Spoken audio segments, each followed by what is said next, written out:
Welcome to Burlap Teachers. Enjoy the video. In this video, I will show how to make chicken casserole, only way. Preheat your oven to 375 degrees F and gather all ingredients before you start to streamline the process. Cut chicken into bite-sized pieces and pat dry so it browns evenly.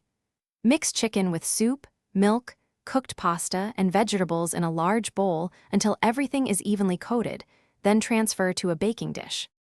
Warm your skillet and sear the chicken just until the edges turn golden, about 2 to 3 minutes per side, then remove. Boil pasta and drain while leaving it slightly firm to prevent mushy casserole later. In a mixing bowl, toss chicken, pasta, soup, milk, vegetables, and cheese until homogeneous, then season and transfer mixture into a buttered baking dish for a consistent bake. Sprinkle a generous layer of cheese or breadcrumbs for texture and color before placing the casserole in the oven to bake. Bake at 375 degrees F for about 20 to 30 minutes until bubbling and the crumbs are golden, checking the internal temperature reaches 165 degrees F for safe eating. Remove and let rest for 10 minutes so the sauce thickens and slices hold their shape for neat plating. Thanks for watching. Consider subscribing if this video helped you.